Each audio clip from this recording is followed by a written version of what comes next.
glorious Sunday for us taking advantage of the National Fix League. And the game I really want to talk about is the Vikings and Packers game right before the debate between Tim Walz and J.D. Vance. Of course, Tim Walz is the governor of Minnesota, where the Vikings are, and J.D. Vance got picked as the VP nominee in Wisconsin, where the Packers are. And you might recall when we covered his pick, how many 40s there were in that ritual. That's part of the reason today the Vikings became 4-0 beating the Packers. But again, for years, pretty much a decade now, we've been showing how sports and politics are scripted together. How they're literally scripted together. Again, the announcers in these games are always telling you couldn't have scripted it any better. So we're just going to run through the National Fix League and what they've done today.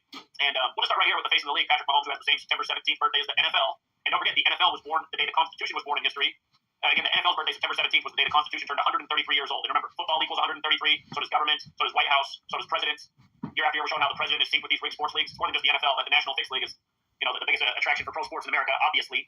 But yeah, today, this Sunday, is the day. It's September 29th, 2024. It's the day leaving 93 days left in the year. They say the sun in the sky is 93 million miles away. And today, Patrick Mahomes, the face of the league, got his 93rd career win, regular season and postseason. And sure enough, some W will say, I saw on the screen they put up there, they got a 78th win. Yeah, that's in the regular season. Add the 15 he has in the playoffs. Knows number 15 got his 15th win in the Super Bowl last year. He's now at 93 career wins. And where did he do it? He did it in L.A. And what's in L.A.? Hollywood, right? And the Walk of Fame with all the stars all over. Again, they say people are made out of stardust. They call the biggest celebrity stars. So what a ritual for Mahomes. And keep in mind, the Mets kept the Brewers on 93 wins today.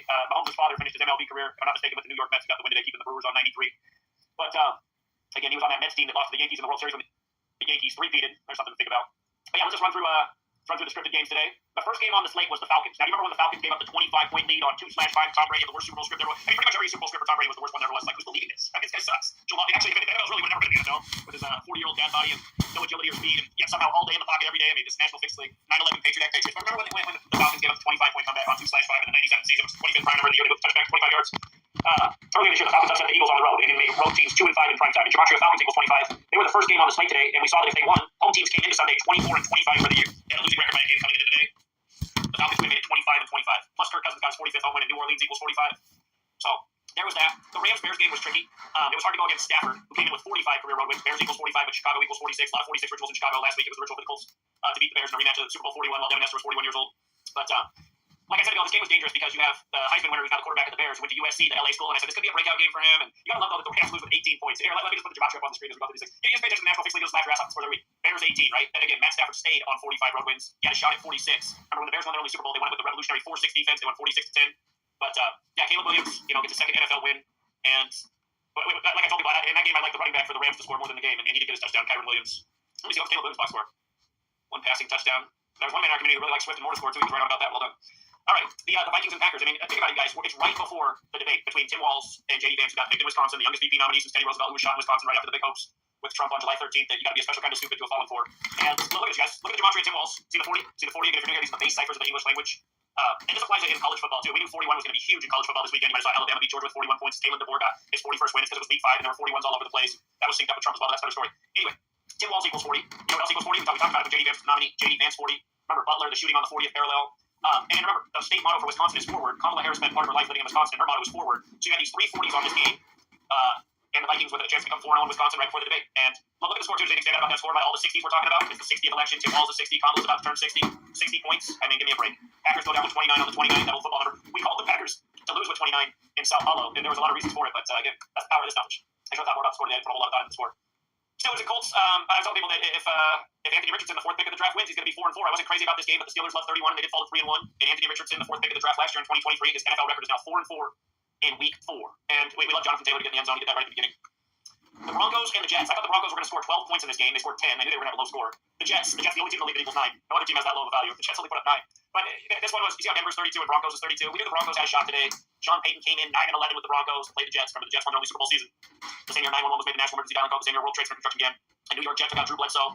He gave us Tom Brady and the Patriots at the Patriot Act at the time of the, or it's Tom Brady and the Patriots at the time of the Patriot Act. Tom Brady, though, man, he duped me today. So last week, the game that Tom Brady worked, both teams became 1-2 in the game that he was the commentator, kind of like 12, like he wore number 12. Had the Eagles won today, they would have been 12-12 versus the Buccaneers all time. But we didn't know that Mayfield was the wild card because he could either get his 12th regular season win with the Bucs or stay on 12 all-time wins with the Bucs to include the postseason. And it does remind me that Tom Brady had some nice words for Mayfield as he left the NFL. So Mayfield did get his 12th regular season win today with Brady winning the game. That was the game I was the most wrong about this week. But it's okay because I gave 3 locks today, and all 3 of the locks came in. And there were other games we liked that also came in. But the Bengals were one of the locks today. And we've been killing the Bengals this year because we had the Patriots upset the Bengals week 1. That was a huge crowd. We had the Commanders upset the Bengals last week. And this week, finally, Zach Taylor had a narrative in his favor. So check this out. When the Patriots beat the Bengals earlier this year, you see how Patriots equals 37 and New England equals 45? Zach Taylor became 37 and 45 all time by losing to New England in week 1. In his regular season record, He fell to 37 and 45 in the regular season. Last week it was his all-time record, including the postseason. You see how Commanders is 42 and Washington is 49. Last week he became 42 and 49 all-time, losing to the Commanders. And this week, his regular season record, he got his 38th regular season win, Panthers 38, and he got his 43rd all-time win. So 38th regular season win, 43rd all-time win. You guys remember when the Panthers were playing on primetime the day before Black Panther Part 2 came out, and they got their 115th career home win, exactly 115 weeks after Chadwick Boseman's death? You know all these numbers. I thought the Bengals were going to score 33 today, 101 points for the year, so they scored 34. We were off on the point. But they won 34-24. So that was a lock today, because Zach Taylor's record's been perfect. Another lock today was the Texans to beat the Jaguars, and Houston got to 3-1. Houston in 31. We love Christian Kirk to score in this game. He got his 31st career touchdown. That was a nice payout.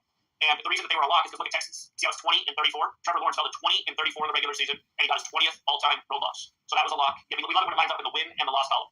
QB, coach, things of beauty. You gotta love that the Commanders won with 42 in Arizona. There wasn't a whole lot to go off in this game. Whatever the narrative was for this game, I couldn't find it. But Commanders 42, Arizona 42. Jaden Daniels is on a tear right now. He's upstaging Caleb Williams. But the only thing I can see is if the Cardinals won, it would have made a little bit of sense for their all-time home record versus Commanders. But I don't like to pick games just based off the head-to-head record. That's usually very hit and miss. And if that was your lead today, it was misleading. So I told people that was more of a stay-away game. And Niners were the other lock of the day. There was no way that he was coming off 53 losses. Shanahan, Patriots 53, won Super Bowl 53, and we thought they'd give him a spanking, and they did. And remember what I said? I told you guys all before the season began that the Niners will either start this year 4-2 on Gavin Newsom's birthday, the 42nd mayor, or they'll start the year 6-0. They can't start the year 6-0. So they win their next two games. Shanahan would get his 75th all-time win if he won next week. Arizona Cardinals 75, and then he become 4-2 for the year versus Washington, the 42nd stadium on Gavin Newsom's birthday before they play on Kamala Harris's birthday versus the Chiefs. So those were the three locks. Niners, Texans, and Bengals were all locks today. And again, you put them in a parlay, they got nice value together. We favored the Raiders today. Favored the Raiders because there were two things in their favor. And it was this. It was the number 38. Deshaun Watson stayed on 38 wins, and Kevin Stefanski, the coach, stayed on 38 wins, losing to the Raiders. And they made that game a nail-biter like the National Fix League loves to do. They want to make sure you sit through all the truck commercials, all the beer commercials, all the chip commercials, all the commercials of shit you don't need. What you do need is the Patreon subscription. That's the one thing you do need. They should be advertising that on the National Fix League. We're allowed to put entertainment purposes only on the back of the ticket. You know that's never going to happen. We should get all the money the NFL does every week. Because if the American people weren't stupid as fuck, and that's the best way to put it, if they weren't a bunch of fucking retards, there's no other way to put it, they'd be tuned into what we're doing on Patreon instead of wasting their money on chips, beer, trucks they don't need, and instead of just like losing their money on overpriced shit, they'd be taking advantage of the National Fix League and putting away money for the mortgage. And like we said at the beginning, Chiefs, Patrick Mahomes got his 93rd career win on the day leaving 93 days left near a Sunday when they say the sun is 93 million miles away and it's the nearest star. And he's in Hollywood, the land of stars. And if you guys missed it on Thursday, for all you guys who left the same comments, let me teach you how to look up stats, rookies. Again, sign up for the Patreon, rookies. Everyone was arguing in the stats like we were wrong. We were wrong. We had the Cowboys to get their 35th road win against the Giants all-time on 35 Thursday. How many times I got to teach you guys the same lessons? Thursday, 35. And we had CeeDee Lamb for his 35th all-time touchdown. And all the dummies in the comments were like, he doesn't have 35, he has 34. So these are regular season touchdowns where he has 34. You want to guess how many he has in the postseason? If you can do math and you're guessing one, your math is correct. See, one in the postseason, 34 in the regular season, 34 plus 1 is 35 for 35 Thursday for the plus 350 payout. Bam! So, yeah, it was another nice week full of nice player props. Justin Jefferson for the Vikings was surely scoring 105 days after his birthday in the 105th season. Yada, yada, yada. Justin Jefferson makes an amazing one-handed TD grab. It was destined. You gotta love Aaron Jones in the revenge game on the day leaving 93 days left near dropping 93 yards on his carries. They could have scripted it any better. How about Jaden Reed for 139 yards for Green Bay to lead all receivers? Green Bay 139. What's that big G for? Is it for Freemasonry? 139. Nation founded by a bunch of Masons. America 139. The Bavarian Illuminati. Infiltrated Freemasonry. Established right before this nation. 139. Founded by a Jesuit. Vince Lombardi, a Jesuit. Can you put it all together? 139. You know what I mean? So, again, another rock solid Sunday. And again, congrats to the winners. Alvin Kamara was lock city for his 59th career rushing touchdown in his hometown. Atlanta, Georgia, 59. He's from Atlanta. Got his 59th career regular season rushing touchdown today. That one was coming in. They weren't going to mess around with that. The biggest disappointment today was that Godwin didn't score. I'm a little bit shocked that Godwin didn't score. His team won, but Godwin's from Philadelphia. It's his 215th day of his age of the Philly area code. That was my biggest disappointment today was that Godwin didn't score. Jabba Hubbard never got Hubbard when it comes to the NFL. Hubbard do the National Fix League best. But, hold on. Big Al has an interesting observation. Let me count that up. Home teams for the week. I know that home teams are 31 and 30 for the season, so pay attention where the 33 can land on Monday Night Football. About 33 at MNF. But hold on. Home teams, Falcons 1, Jets lost at 3-2. Like Denver Broncos 32, but Denver Broncos 32, Broncos on the Jets. Derek Charles left, teams 2-0 run, like Twin Towers, game 0 tower before they game 1. First game for the Jets goes down, and they get 9/11. Israel is the Trump assassination hoax. All right. Buccaneers made it 4-2. Panthers made it 4-3. I can pay more attention to this because Panthers 43, like Zach Taylor got 43rd win. Maybe there is something to this prediction. Texans made it 5-3. Cardinals made it 5-4. Texans made Redskins maybe 4-3. Niners made it 6-4. 49ers made it 6-4. Raiders made it 7-4. We loved each other once. It's no space made anything at all. I would bring up Paris if I were you. It's poor salesmanship. Chargers made it 7-5 for the day. I don't believe in what you told me. Say anything now to get what you want. And look how O.J. Simpson right for the 105th season, right? Simpson 105. So yeah, that's quite interesting. Home teams are 7-6 for the week coming into the Bills-Ravens game. Very interesting. I think about that one a little bit more. Okay. Shout out to Open Up always with the generosity. Big Zach turned 5 and 288 today. Just another day in the park for Open Up. I think he's been averaging about that each week this year. Boom. plus 567 odds. And that's exactly what we teach there, how to turn a $5 bill into a big bill. He's been turning a $5 bill into a few big bills almost every week this season so far. Well done, Open Up. All right. Anybody else want to add anything about the National Fixed League? If you want to hop on and give me your favorite, they couldn't have scripted it any better moments, I'll drop the link in the chat. The Open Ups out there that always have great eyes and observations. Get some community feedback. Comedian J. Scott, refresh your at. Oh, you're I thought the word comedian. I thought somebody must be dead. Let's see. Not bad. I appreciate it. I used to have one with a curve bill. I'm more of a curve bill guy. I know this flat bill stuff is more the modern era, but anyway, I just work for the words up here. Truth matters. That's all we do on this channel. And it's just like the 90s with Jack Nicholson. Some people can't handle the truth. Can't admit that they've been fooled. It's that Mark Twain quote. It's easier to fool somebody than convince them they've been fooled. All right. Yeah, if you guys missed it. I mean, before the season, before college football started, I said look for the Rock's Miami Hurricanes to start the year 5-0 before they go to Cal in his hometown. The Rock played for the Miami Hurricanes. So you see how they're 5-0 now, Miami. Crazy finish to that game, though. I gotta give them that.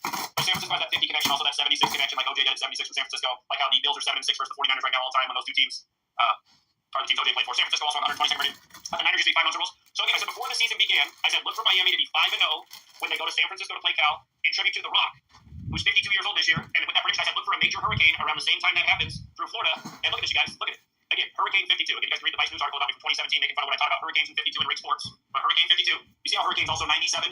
Hurricane Helene formed September 25th, the anniversary of JFK's weather control speech. The day leaving 97 days left in the year. And the hurricane formed exactly 146 days after The Rock's May 2nd birthday, the day he turned 52. And look at Hurricane Helene. When you run the alphabetical order forwards, it's 146. It became a Category 4 right as NFL Week 4 kicked off. Hurricane Helene formed on 25/9, like when you run it in reverse, it's 25/9. Hurricane Helene equals 83 like football. It formed 83 days before the Pope's birthday.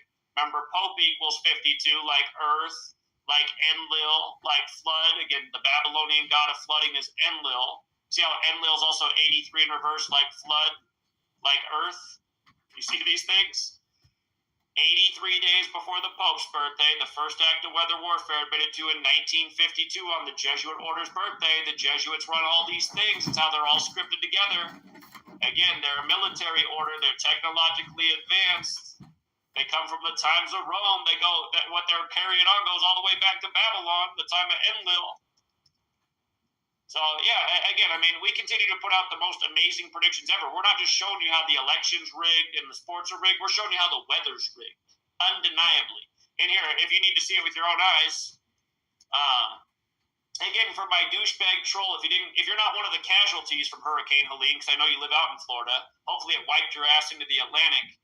But you screen record everything, and your sorry ass could upload the video, because you keep track of everything, of my exact prediction of 5-0 in the hurricane. And you should put that up on your channel. But the problem is you are a DICKSUCKINGFAG. And you guys see how The Rock's born in 72, and there were 72 points in that Miami game? But look at this. May 2nd to the day the hurricane formed, September 25th. Again, that was the anniversary of JFK's weather control speech, 146 days. You know? Again, that Lombardi trophy, that's named after a Jesuit. The calendar we're on that says that day was September 25th. That came from the Jesuits. The English language came from the Catholic Church, standardized with the spellings and 26-letter alphabet used today by the Jesuits. Hurricane Helene, hurricane. You know what I mean? And the only value of Helene I didn't say anything about was the 79 in that same cipher, Society of Jesus, the formal title of the Jesuits. So, and you know, I mean, just the Society of Jesus, they made the qualifying wind speed for a hurricane 74 miles per hour. Jesus is 74, like cross, like Messiah, like gospel, like parables, like energy. You know, like English, like gematria, energy. That's what they use to manipulate and create the storm. Sophisticated technology. And again, the problem is because we have a nation of people just glued to bullshit like rig sports. They don't know anything about anything. Those who don't know history are doomed to repeat it. Again, JFK gave a speech about weather control September 25th, 1961, about it being an emerging technology. That was in 61. That was 9 years after the Royal Air Force admitted to their weather warfare experiment that got out of hand and killed 30-some people in the Lynmouth flood on August 15, 1952. Then you have the admission by the U.S. military that they used weather warfare on the Vietnamese troops in the 60s. And then you got a society like, weather warfare, that must be some kooky online internet conspiracy theory. Oh, I gotta watch the game. So, anyway. Let's bring on Elohim straight from Genesis. What's up? Yo, Zach, can you hear me? Yeah, let me make sure that you're not echoing. Yeah, you're good. What's up?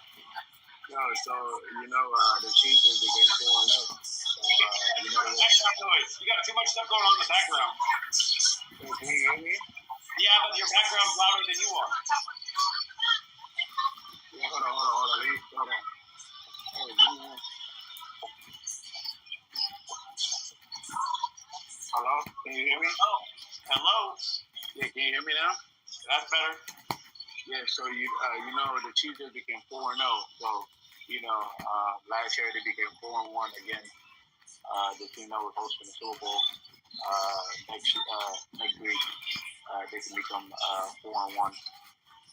Or they can fall to 4-1 against the team that hosting the Super Bowl. Yeah. We'll see if they do it again. Yeah. And I think you're right. The 49ers should win their next two. Now become 4-2 on the Avenue Conversion.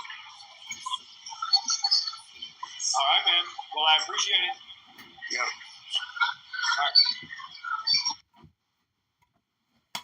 Okay. I hit the wrong button and dropped the screen. Okay. If nobody else wants to jump on, we can end it right there. But yeah, just another nice week taking advantage of the National Fixed League, patting the pockets, and I don't know. I don't know why the rest of you guys don't want to join in. Is it because some book printed from Rome told you that it is bad to gamble? Why do you let books printed from Rome tell you what your morals should be? What's wrong with taking advantage of a rigged system? Why do you let printed books from Rome control your thinking? Rome might have printed that book because they knew someday they'd get found out and taken advantage of. They didn't want smart people to come, beat them at their own game. That's the way I see it. No, but in all seriousness, a lot of people just can't control themselves, and they have no discipline, and they bet way too much, and they do destroy themselves. So, I mean, I understand the downside of gambling. I've met the people who literally gambled away their house. And that's not what I teach people to do, though. I teach people just open up. I teach them how to turn the $5 bill into the big bill and not waste your money on stupid stuff. You don't need junk food. You don't need overpriced coffees. You definitely don't need donuts in the morning or pancakes or syrup or all this shit that most people put in their mouth. Look at you guys, that's what's wrong with this nation. Look at the stuff that people are eating in the morning. You don't think that's the most important thing of the day, the first thing you put in your mouth? All this sugary shit. This is why people are obese and have diabetes and ADHD and can't focus or think. Their body's running on, empty carbs and high fructose corn syrup. It's like they got a sugary donut and then they got a coffee full of sugar and cream with some artificial flavoring. Are you trying to die early? Cut all that out. That's a waste of your money, and you're taking years off your life. Learn to fast in the morning. That's what you really should do. That's why the word is breakfast. Break fast, because the longest fasting period for almost everybody is the time that they sleep. So normally when you eat, you're breaking your fast, but really what most people need to do is just fast, into the afternoon, not even eat in the morning time. Learn to get on that schedule. Your body will actually like it. And it's an adjustment. If you're not used to that, at first it'll be torture because your body's trained to get in all the junk food in the morning. But once you learn to get past it, have your first meal be lunch. Have a nice long fast each day.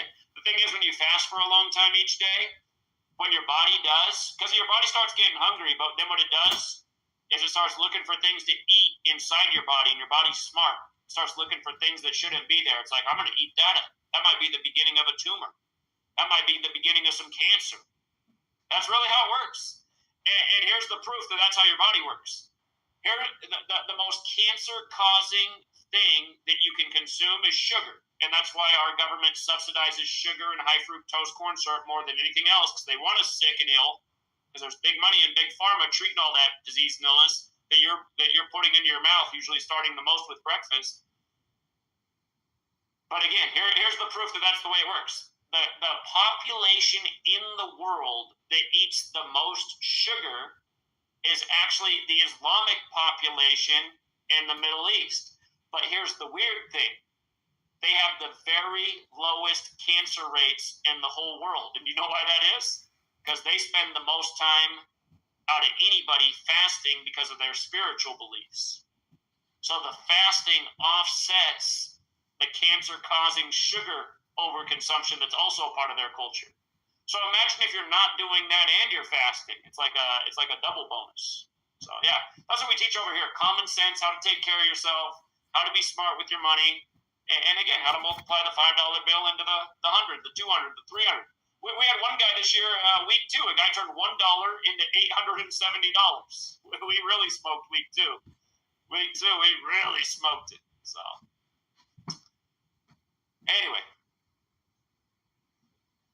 yeah, indeed, Jonathan Taylor, he was Lock City. So yeah, well, once again, congrats to the winners. For all you guys who sit on the sidelines with your hands under your bottom, who can't admit what's what. Truth matters, and so does ignorance. Ignorance matters in the sense that it's not doing anything positive for you. Continuing to waste your energy in the National Fixed League, I mean, that's not doing anything for you. Making you fatter and dumber. That's about it. It's not doing anything positive for you. That's the right way to phrase it. So,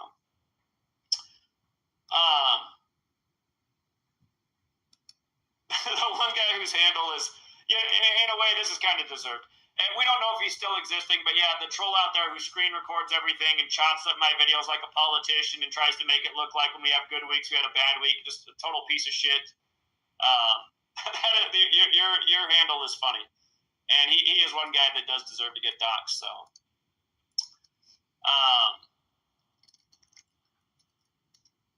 Yeah, little Lispy out there. Hopefully he's in the Atlantic, swimming with the fishes. All right, I dropped the link one more time in case anybody wants to share something. If not, we'll wrap this thing up. And yes, indeed, Mr. Boston, congrats to the winners. So.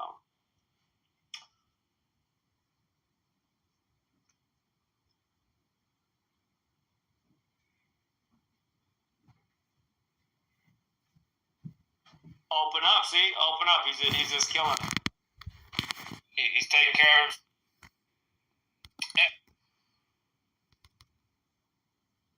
It's the most. Tuesday, huh? Italian pecker.